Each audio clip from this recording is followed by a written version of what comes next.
Newton's second law on inclines, example number 2. Here we have a 5 kilogram block on a ramp that can be inclined at any angle. We don't know what the angle is. Once again, I'm not drawing the ramp, but there's going to be some angle. This one does have friction, but here's our generic diagram of the three forces, actually two forces, but the one resolved into two components. The weight normal, which will be equal to the normal force of the ramp, and then the weight parallel. But then there also will be, if this thing is impending, it's about ready to slide down. It's not sliding down yet, but friction is going to match the weight parallel up to a point. Friction has a maximum. So right now, we're not sliding yet, but we have a force of friction that is a static friction at this point that I will calculate here in a few minutes. But one of the first things you want to do with these problems is deal with this W sub n and W sub p in the generic. So I will draw my weight vector straight down, and I know W is going to be 50 newtons, but I'm just going to symbolize it right now. Later on I'll put the actual numerical value in, because I'm going to have W sub n and W sub p, W sub n, and then we have our angle theta right here. I'm going to do this symbolically at first, and it goes like this. The sine, or let's do cosine, doesn't matter. Cosine of theta will be equal to W sub n over W, and it always turns out this way. So W sub n will be W cosine theta. It happens every time like that. And then, as you'll see here, it's going to be W sub p will be W sine theta, but I'll write it all out again. Eventually, you can stop this initial step here, because it always comes out as Wn equals W cosine theta. But here we have sine of theta is W sub p over W, and then W sub p always comes out as W sine theta. That says sine theta there.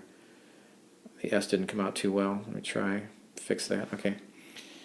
All right, so we're going to hang on to those. We'll plug numbers in later. But we also know now in this first part, part A, once again, the nice thing about part A here is that the acceleration equals 0. It's not moving yet. F net equals 0. Therefore, the forces are all balanced. We always know that W sub n and F sub n are always equal on these ramp problems. But here, if it's not moving, but it's just about ready to move. But we know that F net is 0, so we know that W sub p is equal to the force of friction. Now we're going to start substituting. We know that W sub p over here on the right-hand side is W sine theta, but the force of friction is going to be the coefficient, mu, times the normal force. So the force of friction is mu, which we do know in this case is static. It's 0.35, but I'm not even going to plug that in yet. I'm going to do everything symbolic. Mu times F sub n. Well, force normal is equal to weight normal, so the weight normal is W cosine theta. I'm going to plug that in for the force of friction over here. I'm also going to plug in the W sub p. The W sub p I'm going to plug in to there, and we'll get something of this nature. It's going to be W sine theta equals mu times W cosine theta. And if you're looking at the math here already, some interesting things happen. You're going to see that the W is going to cancel out, because these are terms on both sides. There's no addition or subtraction. They're just factors, I should say, on both sides. So the W's are going to cancel out. You can divide both sides by W. And if you move the cosine over, let me see if I can move things around here. All right, so I move this up. You get mu equals sine of theta over the cosine of theta. And from a mathematical standpoint, for me, that just kind of warms my little heart, because it's just kind of fun to cross out the W's and come up with a simple statement here, simple equation, that mu is equal to sine theta over cosine theta. And even better yet, if you remember from trigonometry, which you may not have gotten that far yet, but I'll just tell you, it doesn't really matter whether you do this or not, mu equals tangent of theta, because sine over cosine is tangent. Actually, that is a pretty important step here, but it's a very simple equation we have here now. In other words, we know what mu is, so we can calculate theta. It's a very simple mathematical operation here. Mu was given as 0.35, so we have 0.35 equals the tangent of theta. So if you do inverse tangent on a 0.35, you end up with the theta, in this particular case, for this ramp, of 19 degrees. So this thing will start to slide, just barely start to slide at 19 degrees. Anything beyond that, it'll accelerate. At that point, it breaks loose. And after it breaks loose, we will have kinetic friction. Now let me switch to a different color here.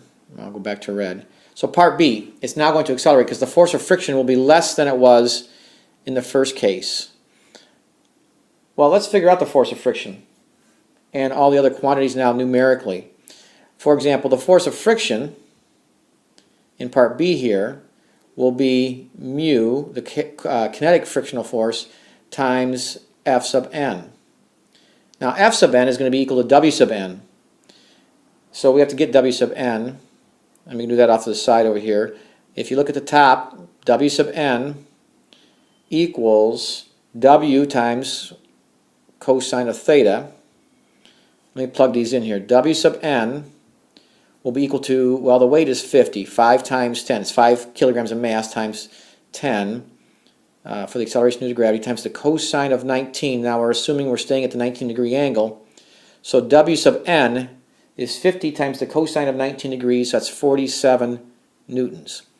Therefore, if we plug that in over here back up to the top, the force of friction will be equal to mu, kinetic mu, which is 0.25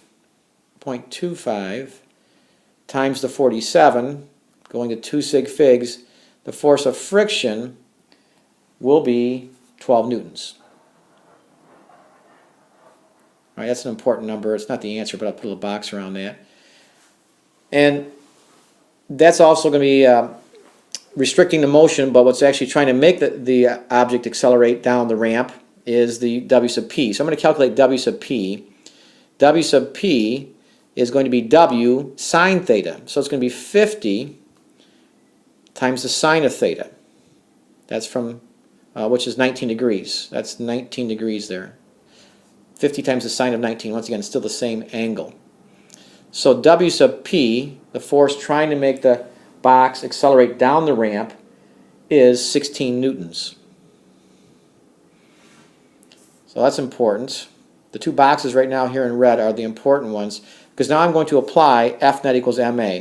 I'll switch colors again. I'll use blue. So F net equals ma.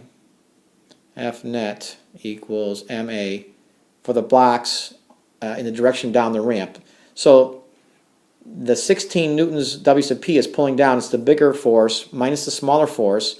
So I'll have the bigger force 16 minus the restricting force of friction 12 equals the mass, which is 5 times A. So if you do the math here, 16 minus 12 is 4 divided by 5. The acceleration is 0.8 meters per second squared. And that will be the rate of acceleration for this box down the ramp.